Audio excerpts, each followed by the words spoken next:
అందరికీ నమస్కారం. Welcome to Suman TV. Top doctors ని మీ దాకా చేర్చి వారి ద్వారా సరైన విషయాలు చాలా కరెక్ట్ ఇన్ఫర్మేషన్ తో డేటాతో తీసుకోవడమే మా ధ్యేయం అండ్ మీ దాకా చేర్చడం మా లక్ష్యం. కాబట్టి ఇవాళ ఒక చాలా అనుభవజ్ఞులైన ఎండోక్రైనాలజీ ఎక్స్పర్ట్ ని కలవబోతున్నాం. ప్రొఫెసర్ పివి రావు గారు 40 సంవత్సరాల వారి కెరియర్ లో ఎండోక్రైనాలజిస్ట్ గా ప్రధానంగా క్లినికల్ ట్రయల్స్ చాలా ముందు చూపుతో ముందే రాబోయే ట్రెండ్స్ ఏంటి మెడికల్ సిస్టమ్స్ లో అని కనిపెట్టి ఆయనే ట్రయల్స్ నిర్వహించి ఆ తర్వాత అవి మార్కెట్లోకి రావడం జరుగుతూ ఉంటుంది.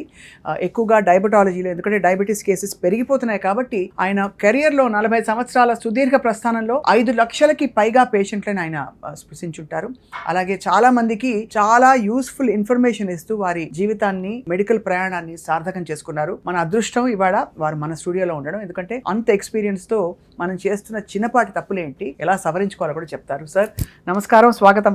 నమస్తే అండి. ప్రొఫెసర్ పివి రావు గారు, మీరు ఎండోక్రైనాలజీ విభాగంలో ఎక్స్పర్ట్ కాబట్టి దీనికి అంటే మీరు ఏమన్నా ఒక పూర్వపరాలు ఉన్నాయా మీరు ఇందులోకి రావడానికి? ముఖ్యంగా ముందు నుంచి కూడా నేను ఎంబీబీఎస్ అయిన తర్వాత రీసెర్చ్ సైడ్కి వెళ్ళాను అనమాట. గవర్నమెంట్లో ఐసీఎంఆర్లో రీసెర్చ్ ఫెలోగా వెళ్ళిపోయాను. ఇక ఆ తర్వాత ఢిల్లీలో కూడా మా ప్రొఫెసర్లు అంతా మెడిసిన్ ప్రొఫెసర్లు, నేను పనిచేసిన మెడిసిన్ ప్రొఫెసర్లు ఆ రోజుల్లో 1970 మొదటి సంవత్సరాల్లో ఆయన ఇండియాలోనే ప్రఖ్యాత డయాబెటీస్ స్పెషలిస్ట్ అనమాట. సో ఆయన దగ్గర పనిచేశాను కాబట్టి ఇక ఆయన ద్వారా నేను భారతదేశంలో డయాబెటీస్కి సంబంధించిన విషయాలు నేర్చుకోవడం, దానికి సంబంధించిన సంస్థల్ని నిర్వహించడం, ఇలాంటివన్నీ చేశాను. ఆయన ద్వారానే మాకు ఈ కొత్త విషయాల్లో ఈ ప్రయోగాలు చేయటం అన్ని కూడా 1983 నుంచి నేను ఢిల్లీలో ఉన్నాను. 83 వరకు మెడ్రాస్లో పనిచేశాను. అప్పుడు కూడా మేము అక్కడ కూడా అంత డయాబెటీస్ మీద ఎక్కువగా డాక్టర్లు ఆ రోజుల్లో బాగా మాట్లాడుతూ ఉండేవాళ్ళు. అలా నాకు వారి పరిచయంతో డయాబెటీస్లో ప్రవేశించాలనేటువంటి ఆలోచన కలిగింది. అలాగే ఇక 1978 నుంచి కూడా డయాబెటీస్ లోనే రకరకాల కార్యక్రమాలు నిర్వహిస్తూ రకరకాల విషయాలు తెలుసుకుంటూ, అలాగే డిగ్రీలు కూడా సంపాదిస్తూ ఆల్ ఇండియా ఇన్స్టిట్యూట్ లో మెడికల్ సైన్సెస్ లో పనిచేశాను. 7 ఏళ్ళు అక్కడ పనిచేశాను. ఆ తర్వాత ఇక్కడ నిమ్స్ హాస్పిటల్కి వచ్చి ఇక్కడ కూడా గవర్నమెంట్ లో దాదాపు 25 ఏళ్ళు నేను ప్రొఫెసర్ గా రిటైర్ అయ్యాను నిమ్స్ హాస్పిటల్. అందుకని మాకంతా లైఫ్ అంతా కూడా ఇక ఒకటే డయాబెటీస్ గురించే ఎన్నో రకాల పరిశోధన కార్యక్రమాలు మాకు ఎక్కువ. ఇంత దారుణంగా డయాబెటీస్ పెరిగిపోవడం మీ కళ్ళ ముందు మీరు చూసుంటారు. అయితే భారతదేశం డయాబెటీస్ క్యాపిటల్ అంటారు, అంతా అంటే జంక్ ఫుడ్ అంటారు. కానీ వెస్ట్ లో తినేది జంక్ ఫుడ్డే, మనం చెప్పే జంక్ ఫుడ్ అంటే. కరెక్ట్గా చెప్పారు, కరెక్టే. ఆ జంక్ ఫుడ్డే మనం తింటాం, లేదా మనకి వేరే జంక్ ఫుడ్లు కూడా ఉన్నాయి. మన కారపూసలు, మన సమోసాలు, మన పకోడీలు, మన మిక్సర్లు కూడా వాళ్ళ జంక్ ఫుడ్ ను వాళ్ళు ఎలా అనుకుంటాం, మనం కూడా మన స్నాక్స్ అలా జంక్ ఫుడ్ అనుకోవాలి. అవును. ఈ కారణాలన్నీ లోపల కారణాలు ఒకటే, డయాబెటీస్ ఎక్కువ అవటానికి కారణాలు. జంక్ ఫుడ్ అనేది భారతదేశం జంక్ ఫుడ్ వేరు, వాళ్ళ జంక్ ఫుడ్ వేరు. మనం తింటున్నాం, వాళ్ళు తింటున్నారు. సో మనం కూడా ఆందోళన పడాల్సిన జంక్ ఫుడ్స్ ఉన్నాయి మన సిస్టమ్ లో.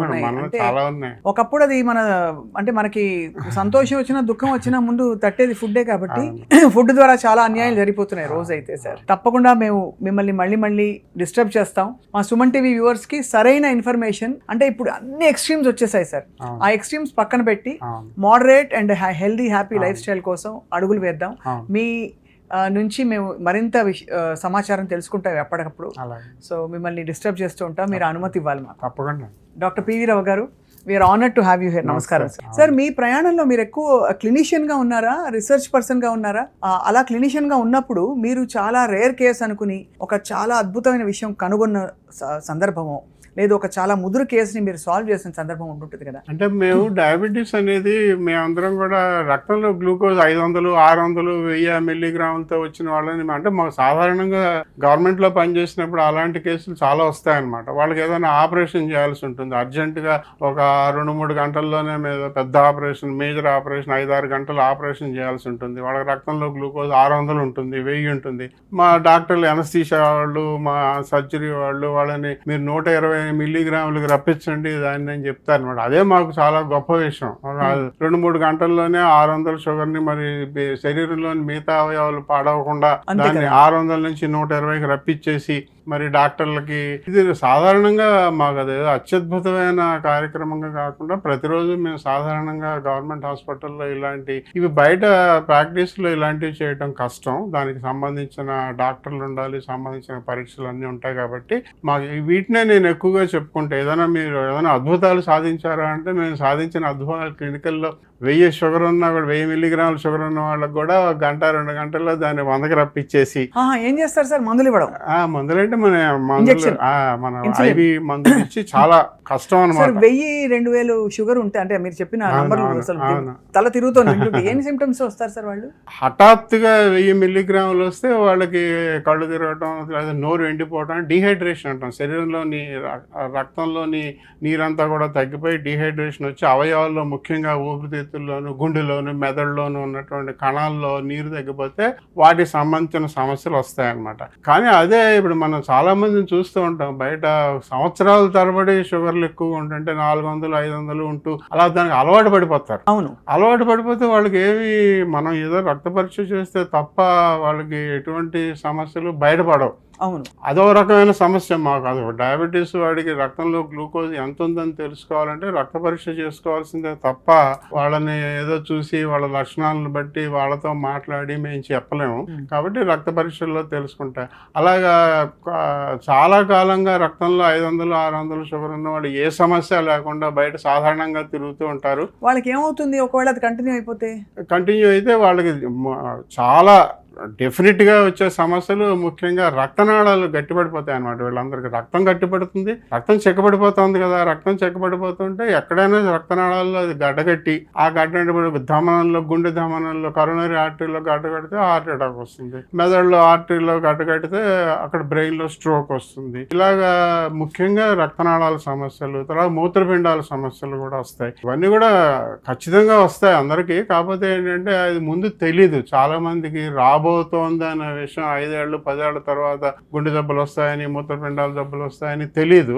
గ్లూకోజ్ మాత్రం ఎక్కువ ఉంటుంది, అసలు ఉందనే పట్టించుకోరు. ఒక 5 ఏళ్ళు 10 ఏళ్ళు పోయిన తర్వాత ఇక ఏదో ఒక సమస్య, శాశ్వతంగా అంగవైకల్యం వచ్చేటువంటి సమస్యలు వస్తాయి. అబ్బో, అయితే ఇలా పట్టించుకోకపోవడం డేంజర్ సైన్స్. అంటే అందుకే ఇప్పుడు యాన్యువల్ చెకప్స్ ఇవన్నీ ఇప్పుడు వచ్చేసాయి. ఆ రోజుల్లో లేవు కదా సార్, అంత అంటే మన దేశంలో అయితే లేవు కదా సార్. ఇన్ని పరికరాలు కూడా లేవు, ఇప్పుడు అన్ని వచ్చాయి. ఇప్పుడు ప్రతి మనిషి ప్రతి ఇంట్లోనూ అందరికీ డయాబెటిస్ మెడికల్ షాప్ ఉంటుంది అంతే కదా సార్. కరెక్ట్. అది చేత్తో ఏమంటారు, దాన్ని ఏమంటారు సార్? అదే గ్లూకోజ్ మీటరు. దాదాపు అందరి దగ్గర ఒక బీపీ మిషన్ 2500 రూపాయలు దొరుకుతుంది, ఇదో 1500 రూపాయలు దొరుకుతుంది. CGM దొరుకుతుంది, CGMSలు వచ్చేసాయి. చాలా మంది వాడుతున్నారు. ఇదివరకులాగా కాకుండా టెక్నాలజీ బాగా పెరిగిపోయింది. దానివల్ల అందరికీ అవగాహన పెరిగింది, అది మంచి విషయం. అందరికీ డయాబెటీస్ అంటే అవగాహన పెరిగింది, లావుగా ఉంటే సమస్యల గురించి తెలిసింది, రక్తంలో గ్లూకోజ్ ఎక్కువగా ఉంటే ఏం చేయాలో కూడా తెలుస్తుంది. అవగాహన కార్యక్రమాలు మేము చేస్తున్న వాటితో పాటుగా ఈ పరికరాల వల్ల కూడా ఎవరికి వారు నేర్చుకుంటున్నారు. మీడియా సహకారం చాలా ఉంది గత 30 సంవత్సరాలుగా. ఒక విషయం చెప్పుకోవాలంటే భారతదేశంలోని రాష్ట్రాల అన్నిటిలోనూ పోల్చుకుంటే మన తెలంగాణ, ఆంధ్ర రాష్ట్రంలో అవగాహన ఎక్కువగా ఉందన్న విషయాన్ని ICMR ఇండియా అనే స్టడీలో తేల్చారు. చాలా మంచి విషయం. అంటే మేము మా గొప్పతనం మేము చెప్పుకోవడం అనమాట. గత 30 సంవత్సరాలుగా మేము చేసినటువంటి కార్యక్రమాల వలన మిగతా రాష్ట్రాలతో పోల్చుకున్నట్లయితే ఆంధ్రప్రదేశ్, తెలంగాణ రాష్ట్రాల్లో పట్టణాల్లోనైనా పల్లెటూళ్ళలో అయినా కూడా డయాబెటీస్ గురించిన విషయాలు అందరికీ తెలుసు. డయాబెటీస్తో వచ్చే సమస్యలు తెలుసు, డయాబెటీస్ని ఎలా పరీక్షలు చేసుకోవాలో తెలుసు. వాళ్ళు చేసుకుంటున్నారా లేదనేది వేరే విషయం, కానీ తెలుసు. అవగాహన అనేది ఉందనే విషయాన్ని మిగతా రాష్ట్రాలతో పోల్చుకుంటే మన రాష్ట్రాల్లోనే ఎక్కువ ఉందని పరిశోధనలో మన ICMR ఇండియా అంటాం దాన్ని, ఆ కార్యక్రమంలో వాళ్ళు చెప్పారు. మాకు చాలా సంతోషించాం ఆ విషయం తెలుసు. తప్పకుండా మేము మిమ్మల్ని మళ్ళీ డిస్టర్బ్ చేస్తాం. మా సుమన్ టీవీ వ్యూవర్స్ కి సరైన ఇన్ఫర్మేషన్, అంటే ఇప్పుడు అన్ని ఎక్స్ట్రీమ్స్ వచ్చేసాయి సార్. ఆ ఎక్స్ట్రీమ్స్ పక్కన పెట్టి moderate and healthy happy life style కోసం అడుగులు వేద్దాం. మీ నుంచి మేము మరింత సమాచారం తెలుసుకుంటాం ఎప్పటికప్పుడు. సో మిమ్మల్ని డిస్టర్బ్ చేస్తూ ఉంటాం, మీరు అనుమతి ఇవ్వాలి మాకు. తప్పకుండా. Doctor PV Rao garu, we're honoured to have you here. నమస్కారం సార్. రైస్ ప్రైమరీ ఒక ఫుడ్ కదా సార్. సో మీ దృష్టిలో సార్ అసలు ఏ ఫుడ్ పదార్థాలు తింటున్నాం అన్నది ముఖ్యమా? అంటే రైస్ తింటే డయాబెటీస్ వచ్చేస్తుందని ఇప్పుడు అందరికీ అలా పడిపోయింది మైండ్ లో, అది వాస్తవం అంటారా? అంటే నేను చెప్పేది ఏంటంటే ఇప్పుడు భారతదేశంలో ఒకప్పుడు ఈ అన్నం లేనప్పుడు, మరి గోదావరి జిల్లాలో అన్నం లేనప్పుడు అన్నాన్ని పండించి ఎంతో మంది లక్షల మందికి ప్రాణం పోశారు. ఒకప్పుడు మనకి ఈ ఆయుర్దాయం చాలా తక్కువ ఉండేది, లైఫ్ ఎక్స్పెక్టెన్సీ నుంచి 30-40 కన్నా ఎక్కువ కాలం బతికేవాళ్ళు కాదు, వాళ్ళందరూ 70 ఏళ్ళు బతుకుతున్నారు. మనకి ఆరోగ్యం, ఆహారం, నాకు తెలిసి 30 సంవత్సరాల క్రితం కూడా మెరాస్మస్ అనే వ్యాధి, తర్వాత క్వాషియార్కర్ ఇక్కడ తెలంగాణలో హైదరాబాద్ సిటీలోనే చాలా ఎక్కువ ఉండేది. ఇవాళ ఎక్కడా కనిపించట్లేదు. అంటే మనం ఆహారపరంగా, ఆరోగ్యపరంగా మనం ఎంతో సాధించాం కదా 30 సంవత్సరాలుగా. ఎనీమియా అనేది ఒకటి కనిపిస్తుంది, రక్తహీనత మొత్తం అందరికి ఉంది. కానీ ఈ కంటి ఇప్పుడు రేచీకటి అనేవాళ్ళం, ఇప్పుడు నిక్టలోపియా అని చెప్పేసి, వైటమిన్ ఏ డెఫిషియన్సీ కంప్లీట్ గా పోయింది. ఇవన్నీ కూడా మనం మన ఆహార విషయాల్లో మార్పుల వలన ఆరోగ్యం పెంచుకుని మనం ఇవన్నీ కూడా సాధించగలిగాం గత 20 సంవత్సరాలు. ఇలాగే ఒకప్పుడు మరి 100 సంవత్సరాల క్రితం ఆహారం అంత లేని రోజుల్లో, మరి అన్నం లేని రోజుల్లో జొన్నలు, రాగులు, సజ్జలు లాంటివి తింటూ మనం కొన్ని సమస్యలకు కూడా లోనయ్యాం. కానీ వాళ్ళ తేలిగ్గా జీర్ణమయ్యేటువంటి అన్నం అనేది దొరకటం వలన వరి పండుతోంది. భారతదేశంలో వరి ఎక్కువగా పండే రాష్ట్రాలు ఆంధ్రప్రదేశ్, తెలంగాణ. వాళ్ళ భారతదేశం మొత్తానికి వరి ఎక్కువ పండేటువంటి రాష్ట్రం తెలంగాణ రాష్ట్రం. కాబట్టి దీన్ని తప్పుబట్టి దీని వలన దోషాలు ఉన్నాయి, హాని కలుగుతోంది అని అందరూ చెప్పుకోవటం అంత మంచి విషయం కాదు. కాకపోతే మీరు తినేటువంటి ఆహారంలో వరి ఎలాగా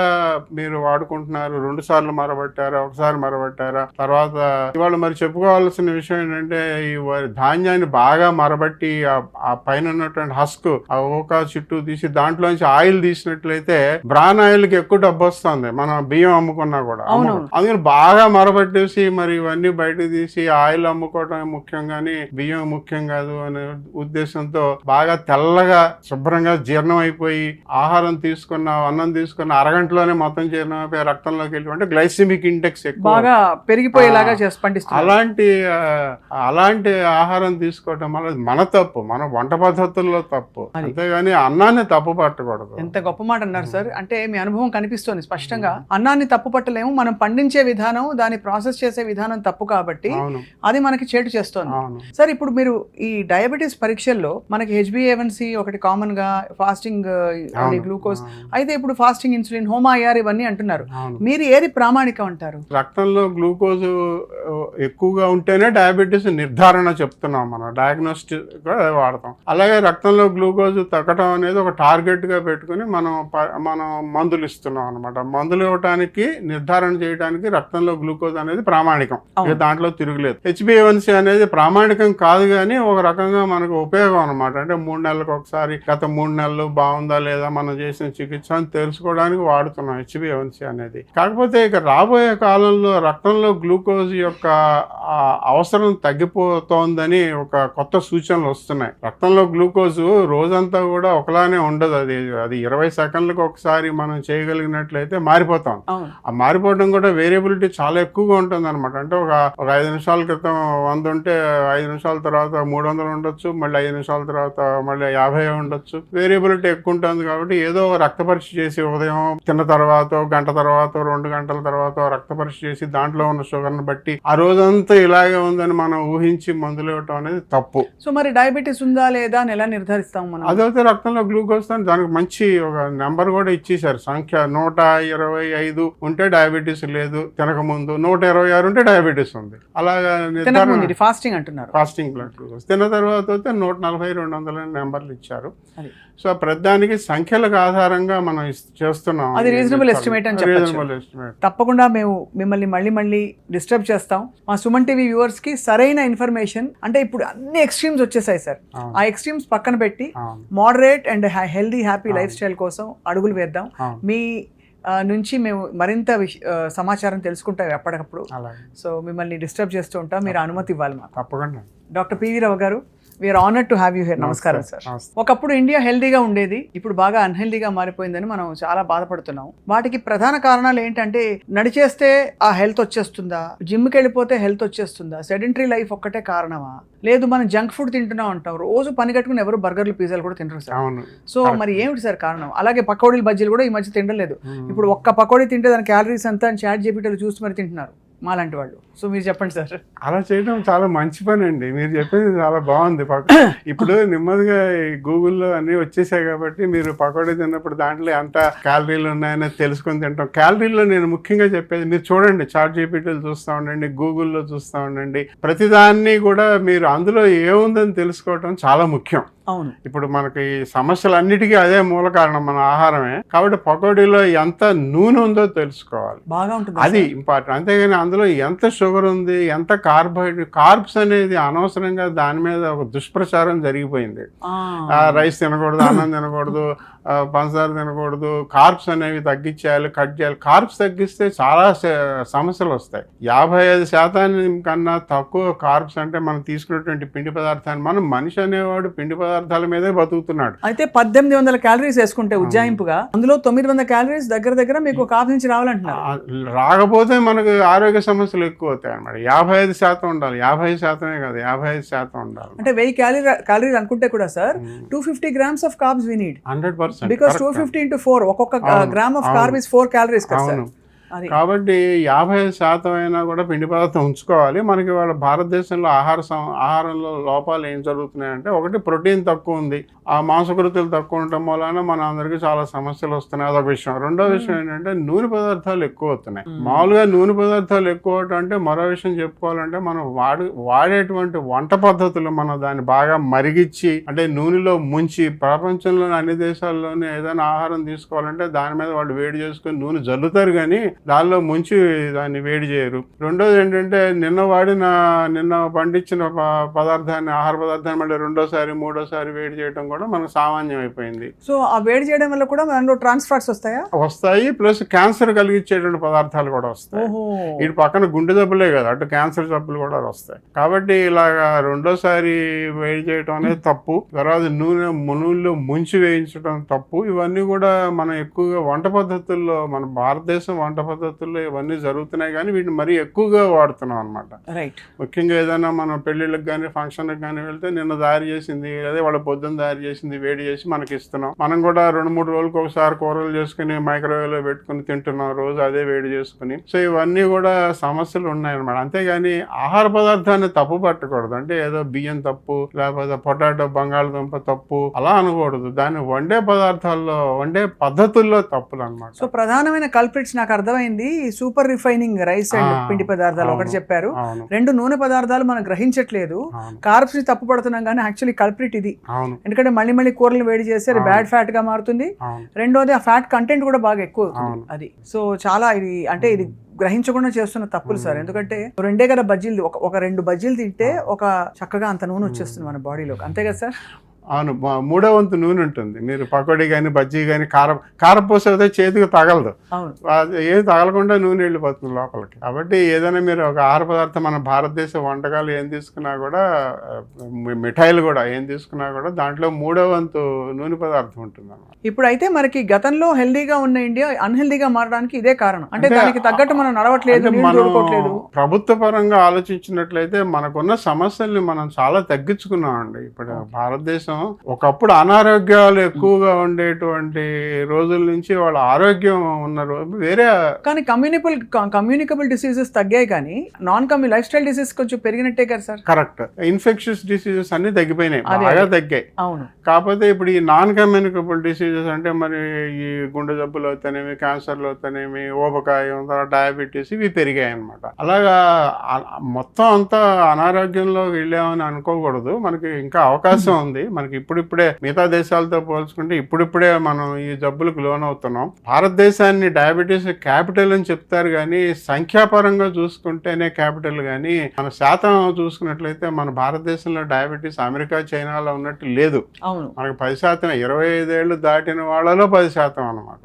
అందుకని మనమేమి అంత మొత్తం పాడైపోయి ఏం లేవు అనారోగ్యంగా. కాబట్టి మనం కూడా ఇప్పుడు తెలుసుకోవడానికి అవకాశం ఉంది, మార్చుకోవడానికి అవకాశం ఉంది, అవగాహనకు అవకాశం ఉందండి. ఆ విషయం తెలుసుకోవాలంటే మనం ఏమి మొత్తం అంతా పాడైపోయాం, మనం తీసుకునేటువంటి ఆహారం అలా మిగతా దేశాలతో పోల్చుకుంటే మనమే బెటర్ గా ఉన్నాం. మనమే, అదే కరెక్ట్ సార్, మీరు వాస్తవంగా చెప్పారు. ఇంకా మన కూరగాయలు వాటన్నిటికీ కాస్త గుర్తింపు, గౌరవం ఉంది.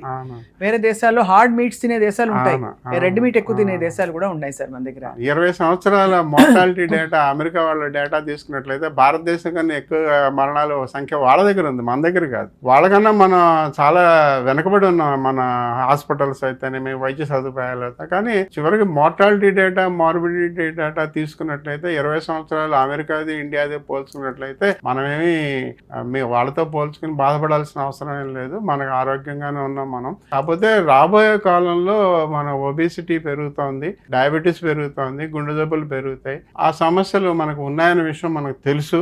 అవగాహన నేర్చుకుని దానికి కావాల్సినటువంటి పద్ధతులు మార్చుకోవడానికి అవకాశం ఉంది. మనకు అవకాశం ఉంది.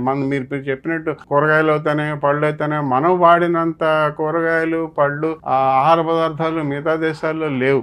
కాబట్టి మనం మనకు అదృష్టవశాత్తు మనకు చాలా అవకాశం ఉంది మార్చుకోవటానికి. తప్పకుండా మేము మిమ్మల్ని మళ్ళీ డిస్టర్బ్ చేస్తాం. మా సుమన్ టీవీ వ్యూవర్స్ కి సరైన ఇన్ఫర్మేషన్, అంటే ఇప్పుడు అన్ని ఎక్స్ట్రీమ్స్ వచ్చేసాయి సార్. ఆ ఎక్స్ట్రీమ్స్ పక్కన పెట్టి moderate and healthy happy life style కోసం అడుగులు వేద్దాం. మీ నుంచి మేము మరింత సమాచారం తెలుసుకుంటాం ఎప్పటికప్పుడు. సో మిమ్మల్ని డిస్టర్బ్ చేస్తూ ఉంటాం, మీరు అనుమతి ఇవ్వాలి మాకు. తప్పకుండా. Doctor PV Rao garu, we're honoured to have you here. నమస్కారం సార్. 100 ఏళ్ళు బతకడం ఎలా అని ఎవరైనా అడిగితే ఒక అమాయకమైన ప్రశ్న. 100 ఏళ్ళు అంటే సుదీర్ఘకాలం. మీరు ఏం చెప్తారు సార్ దానికి? ఒక విరుగుడికి అంటే ఈ 3-4 సూత్రాలు పాటిస్తే, ఉదాహరణకి నన్ను అడిగితే సార్, మా ఇంట్లో మా తాతగారు ఆయన శాకాహారిగా బతికారు. ఒక పూట భోజనం, ఒక పూట టిఫిన్, మధ్యలో ఏం ఉండదు. ఇలా కొన్ని నియమాలు పెట్టుకున్నారు. ఆయన టీ, కాఫీ ఇంకా అసలు అక్కడి నుంచి డైవర్ట్ అవ్వరు, ఎంత టెంప్ట్ చేసినా కూడా. ఆయన డిసిప్లిన్ అది. సో మీరేమంటారు, ఏమిటి సార్ మనకి మూలం? అంటే మనిషి చనిపోవటానికి, కణాలన్నీ కూడా చనిపోవటానికి ముఖ్యమైన కారణం ఏంటంటే వాపు ప్రక్రియ అంట, ఇన్ఫ్లమేషన్. అబ్బా, క్రానిక్ ఇన్ఫ్లమేషన్ అనమాట. మన శరీరం అనేది మనకి జన్యుపరంగానే మనకి కొన్ని సంవత్సరాల తర్వాత కణాలన్నీ కూడా వాపు, ఇన్ఫ్లమేషన్ వచ్చి, ఆ ఇన్ఫ్లమేషన్ తర్వాత వాటి యొక్క జరుగుతున్నటువంటి జీవక్రియలు తగ్గిపోయి, అవి ఎండిపోయి, అవి మరణించడం అనేది సహజం. కాకపోతే దీన్ని ఆలస్యం చేయడానికి, మరణాలని ఆలస్యం చేయడానికి ఏం చేస్తామంటే ఇన్ఫ్లమేషన్ తగ్గించుకోవాలి. ఇన్ఫ్లమేషన్ అంటే ఇప్పుడు మీరు చెప్పినట్టే క్రమశిక్షణ పాటించినట్లయితే వాపు ప్రక్రియను క్రమశిక్షణ అంటే ఒకటే సమయానికి నిద్ర లేవడం, ఒకటే సమయానికి పడుకోవడం, ఒకటే సమయంలో తినటం, తినే ఆహార పదార్థం కూడా ప్రతిరోజు ఒకలాగానే ఉండేటట్టు తినటం. ఇప్పుడు మీరు ఇందాక చెప్పినట్టు, తర్వాత ఎప్పుడు కూడా నిండుగా తినకుండా సగం ఆహారం తీసుకోవటం, ఇవన్నీ చేసినట్లయితే క్రానిక్ ఇన్ఫ్లమేషన్ ని మనం తగ్గించుకోగలుగుతాం. అంటే శరీరంలో ఉన్నటువంటి ప్రతి అవయవంలో ఉన్నటువంటి ప్రతి కణాన్ని కూడా మనం అవి ఎండిపోకుండా, అంటే ఇన్ఫ్లమేషన్ వల్ల వాపు ప్రక్రియ జరగకుండా ఆపాలంటే క్రానిక్. ఇప్పుడు అందుకని రాబోయే కాలంలో యాంటీ ఇన్ఫ్లమేటరీ డైట్స్ అని చెప్పి ప్రాచుర్యంలోకి వస్తున్నాయి. మనం తీసుకున్నటువంటి ఆహారంలో కూడా ఏది మన శరీరానికి వాపు ప్రక్రియ ఎక్కువగా కలిగిస్తుంది, ఏది కలిగించదు అనే దాని మీద ఇక రాబోయే కాలం ఇప్పుడు యాంటీ ఇన్ఫ్లమేటరీ డైట్స్ అని మాట్లాడుతున్నారు ఆల్రెడీ. సో అలాంటి ఆహారంలో దేని వల్ల మనకి నష్టం కలుగుతుంది, దేని వల్ల శరీరం తొందరగా పాడవుతుంది, శరీరం అంటే నేను చెప్పేది కణాలు అనమాట, లోపల కణాలు ఎంత తొందరగా పాడవుతున్నాయి అనే విషయం మీద పరిశోధనలు జరుగుతున్నాయి. కాబట్టి ఆ పరిశోధనలో మనం వాటిని పాటించినట్లయితే 100 ఏళ్ళు కాకపోయినా ఒక 10 ఏళ్ళు, 5 ఏళ్ళు, ఇప్పుడు జీవన ఆయుర్దాయం ఎలాగో పెరుగుతోంది, మరింతగా పెరిగేటువంటి అవకాశం. ట్రిపుల్ పెట్టేసుకుంటున్నారు కదా సార్ అందరూ. అది ఎన్ఎస్ఐ ఏదో అలా హఠాత్ అది అలాగా తాత్కాలికంగా ఇవాళకి వాళ్ళే చర్మం మీద ముడతలు పోవాలి, ఇవాళకి వాళ్ళే చర్మం తెల్లగా అయిపోవాలి, ఇవాళకి వాళ్ళే అలా చేయకూడదు. కానీ కొంచెం సక్రమంగా పద్ధతులు పాటించినట్లయితే అదే ఉపయోగం అయితే ఉంటుంది. తప్పకుండా మేము మిమ్మల్ని మళ్ళీ డిస్టర్బ్ చేస్తాం. మా సుమన్ టీవీ వ్యూవర్స్ కి సరైన ఇన్ఫర్మేషన్, అంటే ఇప్పుడు అన్ని ఎక్స్ట్రీమ్స్ వచ్చేసాయి సార్. ఆ ఎక్స్ట్రీమ్స్ పక్కన పెట్టి moderate and healthy happy life style కోసం అడుగులు వేద్దాం. మీ నుంచి మేము మరింత సమాచారం తెలుసుకుంటాం ఎప్పటికప్పుడు. సో మిమ్మల్ని డిస్టర్బ్ చేస్తూ ఉంటాం, మీరు అనుమతి ఇవ్వాలి మాకు. తప్పకుండా. Doctor PV Rao garu, we're honoured to have you here. నమస్కారం సార్. నమస్తే.